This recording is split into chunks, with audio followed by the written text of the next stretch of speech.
Years after the devastating earthquake, people started living together in a small village. But when their resources become limited, a group from a separate area tries recruiting families who have kids. They go with them and work in return they can eat and live nicely there. At first it was all good, but when they discover that their kids are getting experimented by a doctor, they call for help, and this guy shows up. Hello, welcome back to I Am Movies. Today we're diving into the 2024 action sci-fi movie known as Badland Hunters. But before we jump into the details, be aware there are spoilers. Now let's get right into it. The movie begins in a lab where we see infected lizards crawling. In the lab, we see a research scientist, Dr. Yang Su, who is covered with bloodstain. He rushed to check the results on his computer and then go to another lab room, where his daughter So-yeon lies unconscious. He assures her that she will live and prepares to give her the serum he tested. However, a knock on the door interrupts as a senior researcher arrives with the police. She stops Dr. Yang Su, expressing concern about the lives lost due to his experiments. She urges him to let his daughter peacefully pass away. But Dr. Yang Su insists that he has succeeded with his formula and can't turn back. As he attempts to give the injection to his daughter, the agent accompanying the police shoots Dr. Yang Su, injuring him. Suddenly, the entire building shakes and a massive earthquake hits, causing all the buildings to collapse. Dr. Yang Su seizes the opportunity and takes the injection. But before So-yeon can receive it, their building collapses, and the entire city is left in ruins. In the aftermath of a devastating earthquake, Seoul, Korea has transformed into a desolate wasteland. Compounding the misery, the city has endured 3 years without rain, rendering it barren. The once thriving metropolis has now been dubbed the Badlands, where survival is a daily struggle with scarcity of food and clean water. We are introduced to Ji-won, a young Badland hunter, as he navigates the desolate landscape in search of prey. Suddenly, a formidable crocodile confronts him. Despite Ji-won's attempt to subdue it with fire and an arrow, the crocodile remains undeterred, attacking Ji-won. Narrowly escaping, Ji-won takes refuge inside a car, narrowly avoiding becoming the crocodile's meal. Namsan, another hunter and Ji-won's companion since the earthquake, intervenes, extracting the crocodile and dividing it for sustenance. Together, they have adapted to life in these harsh conditions, earning the moniker Badland Hunters. Meanwhile, Han-suna, a young girl, and her grandmother struggle for survival. They clean water brought by her grandmother and learn of Namsan and Ji-won's return from hunting. They plan to visit the bus district for provisions. In a nearby colony, people reside in destitution, relying on a machine to purify their water. As Namsan and Ji-won return from hunting, a crowd gathers around their shop, exchanging goods for meat. In this post-apocalyptic world, traditional barter systems have replaced currency, rendering jewelry and money worthless. When a woman attempts to barter jewelry for meat, Ji-won shows little interest, but Namsan offers her a snake in exchange. The scene underscores the harsh reality of survival, in a world where the old values have lost their meaning. Hansune and her grandmother join the crowd at Namsan and Ji-won's meat stall. Namsan, regarded as a father figure by Hansuna, had saved her life during the earthquake, although he had suffered the loss of his own wife and daughter in the same disaster. Hansuna presents Namsan with a painting she had crafted for him, symbolizing her gratitude and affection. Touched by the gesture, Namsan generously rewards her with a substantial portion of meat. However, their peaceful interaction is disrupted when a group of goons claims to be a police officer, crushed a vendor stall. They tell everyone that they are on a mission to apprehend a man, holding a drawing as identification. The leader, caught the attention of Hansuna's beauty, attempts to force himself on her, leading to a confrontation. Ji-won intervenes but is outnumbered, prompting Namsan to step in and fiercely defend them, overpowering the goons. When questioned about his boss, the leader reveals the name Tiger. Namsan spotting a water bottle, the goons reveals that they took that clean water from the only standing building not far from the area. When Namsan tells the goons his name, they all run in fear as they know that the name Namsan is the feared name of their boss. That same day, as Namsan and Ji-won walks home with their belongings, they notice a gathering at Hansuna's house and inquire about the situation. The organization's safe haven leader, the teacher, along with Mr. Oh and Choi, explain that they have come to take Hansuna and her grandmother. The organization offers shelter, food and clean water in an apartment for individuals below 20 years of age and their families, aiming to save the younger generation, as they are the future of humanity. Namsan expresses concern about the potential threat of outsiders attacking the apartment, even with clean water. The teacher reassures him, explaining that they have ex-soldiers to prevent any unauthorized entry. The organization focuses on educating children and providing employment opportunities while ensuring the well-being of the elderly. Hansuna, hopeful to bring Namsun and Jiwon along, asks the teacher if they can join as well. The teacher firmly denies the request, emphasizing the organization's preference for families. Namsun assures Hansuna that he will continue visiting, urging her to go for the sake of her future. Before departing, Hansuna gives Jiwon a sketch, lifting his spirits. At night, Namsan opens a bottle of whiskey, as he reflects and is weighed down by the regret of failing to protect his own daughter during the earthquake. Jiwon playfully suggests that Namsun should marry someone and adopt Jiwon to secure a spot in the apartment. Namsun dismisses the idea and suggests they just head out for a night hunting. As Hansuna, her grandmother, and the teacher Nam journey towards the apartment, they encounter other selected families, including a girl named Lee Juye, who becomes friends with Hansuna. Meanwhile, Namsun and Jiwon embark on a night hunt. During their journey, Hansuna's grandmother and another elderly man grow tired. The teacher suggests they visit the medical camp for proper care. Hansuna hesitates, but her grandmother insists she go ahead with the others. Mr. Oh and Choi escort the two elders to a different location, while Hansuna continues on her way with the group. She notices approaching cars meant to transport them. Confused about why her grandmother isn't being taken along, she questions Sergeant Kwan. The teacher reassures her, mentioning that her grandmother will join them by car the next day. Then a thirsty children in the group prompt Hansuna to request immediate departure, not wanting them to wait any longer. While passing Sergeant Kwan, Hansuna observes a fresh scar behind his ear. Mr. Oh and Choi take Hansuna's grandmother and the elderly man to a secluded location and ruthlessly kill them.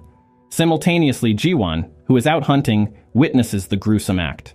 Attempting to intervene, Jiwon faces gunfire from Mr. Oh and Choi. Namsun arrives in the midst of the conflict and manages to eliminate them.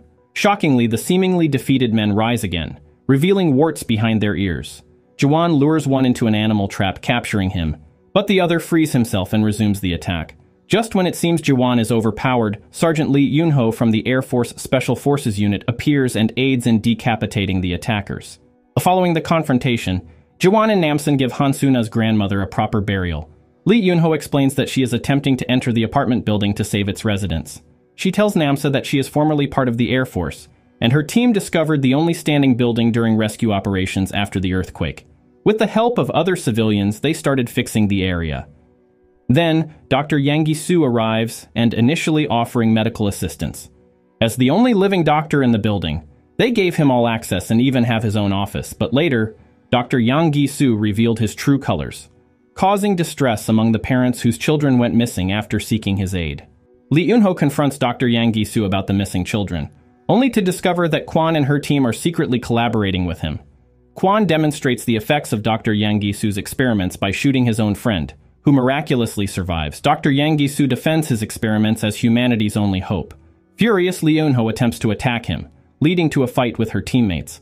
After a failed attempt to shoot Dr. Yang Gi-soo, she is forced to escape through a window. Upon learning about the situation, Jiwon and Namsun decide to assist Lee Yun-ho, driven by their shared desire to save Hansuna. Meanwhile, Hansuna and a group of people reach the family apartment, where Dr. Yang Gi-soo asserts his authority and promises a prosperous future with abundant crops.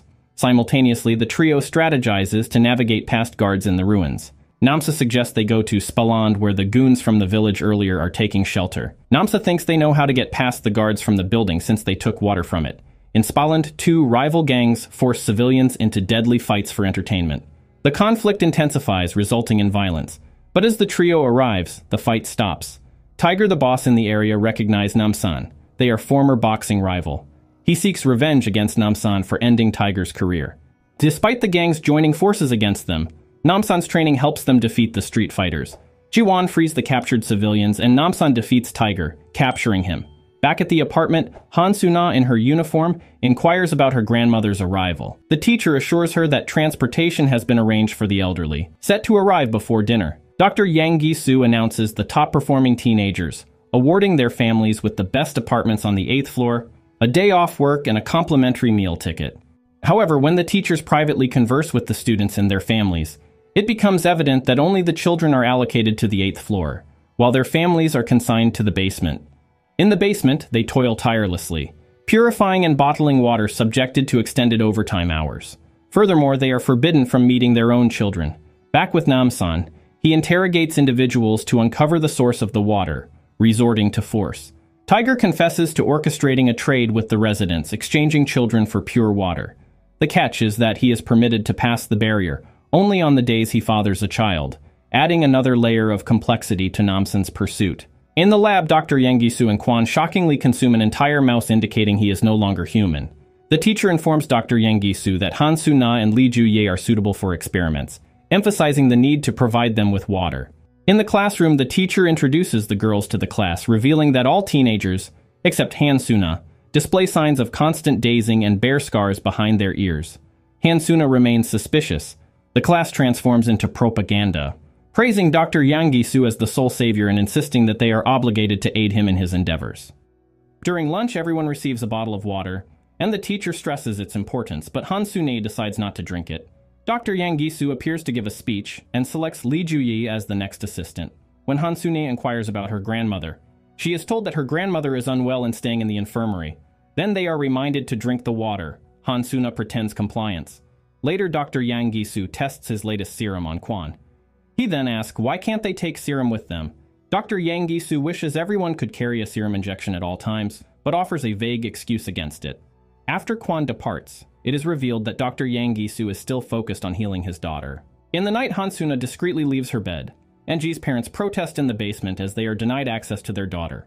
Meanwhile, Han Su-na eavesdrops on Dr. Yang Gisu and Kwon approaching, promptly leaping over the balcony to conceal herself just in time. Meanwhile, Namsun and the others traverse through the night in Tiger's truck. In the basement, Dr. Yang Gisu appears, assuring Lee Ju-ye's parents that they will reunite with their child soon.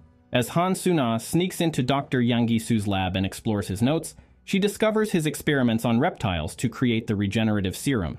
Opening a door, she finds Lee Ju-ye connected to a machine through an incision behind her ear. Dr. Yang Gisu arrives, prompting Han Su-na to hastily hide. Lee Ju-ye's parents, upon seeing her, are horrified. Dr. Yang Gisu attempts to justify his actions, showcasing how he cares for his own preserved daughter in a glass box with a beating heart. The parents, refusing to be part of this, attempt to disconnect Lee Ju-ye, leading to her death. Enraged, Dr. Yang Gisu repeatedly stabs his father, and when his mother tries to escape, Kwon shoots her. Dr. Yang Gisu finally discovers Han Su-na. He then uses Han Su-na as his next test subject, explaining that he utilizes teenagers for their pituitary component converted into serum through the water they consume. As the machine activates, Han Su-na screams in pain. Meanwhile, Namsun and the others arrive in Tiger's truck, pretending to deliver a package. The guards become suspicious, checking the back of the truck. Namsun knocks out a guard and speeds through, evading gunfire from the soldiers. Reaching the main gate, he turns the truck around, crashing into the lobby, while Ji-won and Lee Yun-ho open fire. After incapacitating several soldiers, Lee Yun-ho clears the way to the stairs, shooting down the castle. In the lab, Dr. Yang Gisu is conducting experiments on Han Su-na, when the teacher enters and informs him that Sergeant Lee Yun-ho is on the way. Meanwhile, the trio discovers an abandoned room where Lee Yun-ho is shocked to find his former teammates turned into deadly zombies. After freeing them, the trio engages in a fierce battle, shooting down the zombie soldiers. As they successfully decapitate the zombie soldiers, Dr. Yang Gisu announces over the speakers that the trio can live if they leave immediately. However, Namsun refuses, choosing option 2, taking Han Su-na with them and damaging Dr. Yang Gisu's ear device. Heading upstairs, they blow up a door, eliminating soldiers on the other side.